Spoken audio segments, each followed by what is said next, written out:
And Cameron's back on it. One little thing we had to do is pull diff cover because it had a leak where the jack barely caught the diff cover and caused it to start leaking because the silicone broke its seal. So I actually bought, I think it's just for like a S197 88. Man, it's got drain plugs incorporated.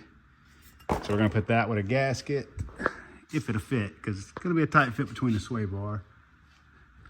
And ever since our clutch issue, McLeod actually sent me a shipping label, and I shipped the 2 discs back Monday afternoon, and I got them back Wednesday. So they took and changed the hub. They changed the hub to the 10 spline for the 3650 trans. See if they fit. Perfect. So now I can get the clutch put in, and we'll have a Coyote to old style 10 spline setup. So that's good. Pretty cool that they were able to get it knocked out that quick. Overnight shipping back, so that worked out good. But we're gonna start getting a few more things done to this car and get it running. We'll start by getting flywheel. All right, clutch is installed. All good to go. Time to put transmission in.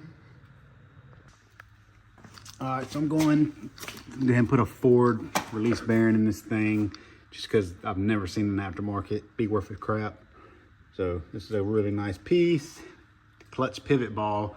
I ordered that from Ford, and they don't make them anymore. It's discontinued, so I'm gonna go grab one from AutoZone. That thing is wore out pretty bad, so everything works great. All right, differential cover's on. Looks like it's gonna fit. It's gonna be pretty close to this, but we'll address that later. Last event, this bushing was completely blown out, and we just pulled a handbrake. The car would just do some weird stuff, so we had no time to change it, so we had to do the last event. But I got some nice spherical bearings to go up here. We'll do that. That'll be good. Drive shaft is in. Transmission back in. Bolted it right up to the Coyote. Perfect. Everything looks good. I just got to get in there and hook the cable up to the pedal. Starter is on. That is a starter off of F-150. Pretty sure it's going to work just fine. I mean, it bolts right up, which all the Ford bolt patterns for starters are the same for the mod motors. All that should be good. Just got to find my dust cover for the front. But yeah, motor mount's bolted in. Motor is sitting where it's going to be sitting. So we have really good clearance between the oil filter housing. So honestly, I think the F-150 housing is much better than the Mustang housing, because a lot of people have to run remote oil coolers because the oil filter on the Mustangs come out like right over here, where Mustang puts it in the front, which I honestly like better. So we got to delete this cooler. We're gonna just run a regular cooler because I can't get this bottom hose to work. It puts it in a weird location, and I don't really want to go pulling on this, trying to make it work. We're just gonna get a hose. Yeah, the update for now. All right, so I hooked the jump box up to the starter. I'm just gonna see if the F-150 starter will work.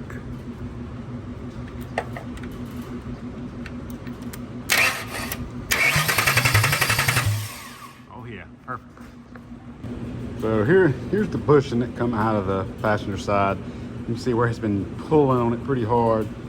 Like I said, I found out this was bad when I was getting ready to load the car up for the last event, and I was like, man, I have no time to change this. We had to get on the road. But for my Fox over there, I got a bunch of parts over here on this shelf, and I had these spherical bearings. But at the moment, I have a Cobra rear end bolted into that, so I'm probably gonna be using that. So these are just stuff I have in stock at this point.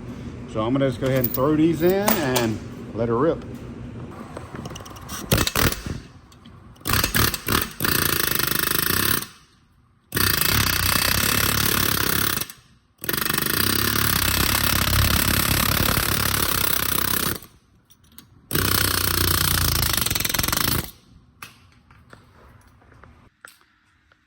So we're getting the exhaust put on. This is the original exhaust off this car.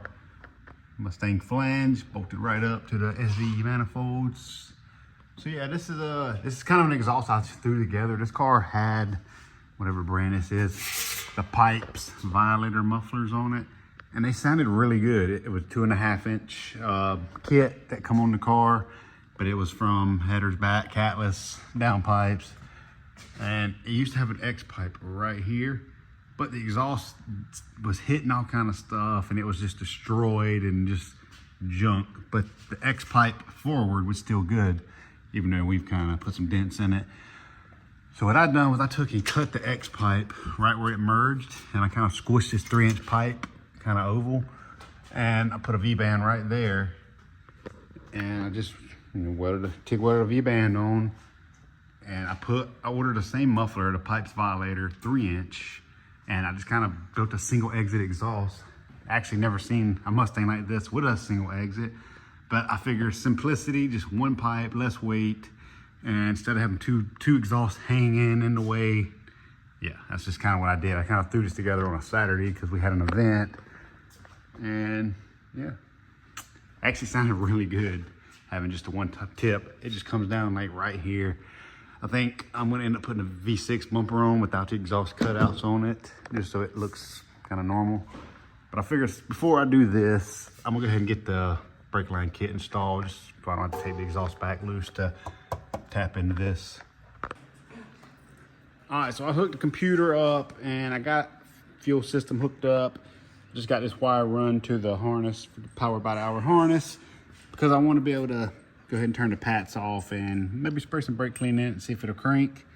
And if it will, then I'll take the fuel pump wire and run it in the car to the fuel line, well, the wire that goes to the back, and see if she'll run. But we do have it starting. I'm ready to hear this thing run. All right, so this looks like a complete mess, which it is. But, you know, sometimes when you're doing a swap like this, sometimes just hearing it fire up just gives you so much more motivation to get things done. So, you know, over the weekend, I've done a lot, had this thing pretty close, fuel system done, running. And I was like, man, let's just lay the harness in here loosely and just hook power to the computer, see if we can get it to crank. I don't do a lot of Ford stuff. I went into Ford on the tuning side and I disabled the PATs, which kind of what you do with the GM stuff, which is VATs. And I could not get no injector pulse or the coil to fire. And using our actual starter signal from the PCM, I couldn't get the starter relay to click, even though I'm gonna use the factory 03 Mustang starting system. I'm not worried about any of that. I tried forever to get this thing to work. I've done a bunch of research and I found out that even though it has a switch to turn PATs off, I had to download the beta version of HP Tuners and go in and use their disable patch. So sometimes they have to have a patch for certain stuff to work. And luckily, doing some research, I found that out. And now we're flashing in a file that has the patch actually deleted. So see if this thing will bust off and fire up. And then after that, we can start fixing this whole wiring disaster under this hood and get this thing neatened up and ready for a drift event. All right, this should be our first fire up, and let's hope it cranks. Well, it fired up. That's better than we had over the weekend. Well, I know what that's being caused from. Stock F-150 PCM, but this big ass JLT intake, these things have to be tuned for that intake. Well, that's pretty awesome. Thing fired at them. Let's do it one more time.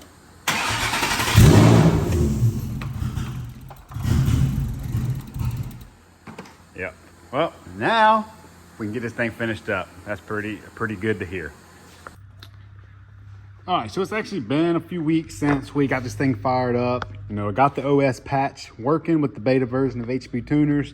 Got the VATs or PAT system actually deleted now. So thing runs, cranks up. The JLT intake is just so big with the mass airflow still plugged up, it will not idle. So me unplugging the mass airflow, this thing will sit here and idle. I mean, O2s aren't even in it.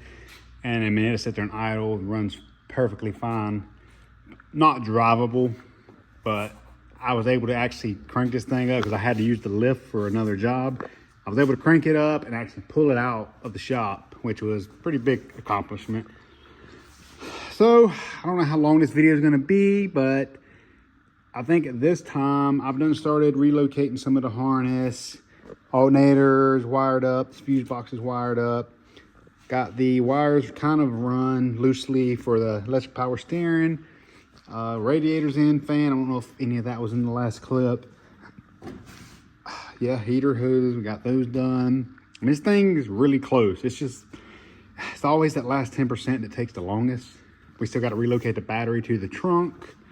I got to get the rest of the power by the hour harness run into the firewall for the pedal and OBD2 port. And then there's a few wires I got to wire up to power when the key's on. This fuse box here, I need to try to find a bracket or just make a bracket and just put the fuse box right here. I'm just going to kind of leave it here. I still got to do the brake lines. That's one of the things. I think I'm going to end up cutting this video kind of short. Cut it here just so it's not drug out. And hopefully in part 3 of the series of this car, we'll be done going to the track, testing out the Coyote swap. So next video, goal is to drive it out, have it running, done, get it on my buddy's dyno, get it tuned, and yeah, go have fun with it. Still so much to do, and it's all little stuff. Still got to get the Mustang pedal installed, because when I drove it out, I kind of held it in my hand and drove it, and it was a little challenging. All right, so I guess we're just gonna cut this one here and stay tuned, because next video is coming pretty soon. We'll get this thing dialed in, finished up, and get it drifting. But that's it for this one. I appreciate you watching. We'll see you in the next one.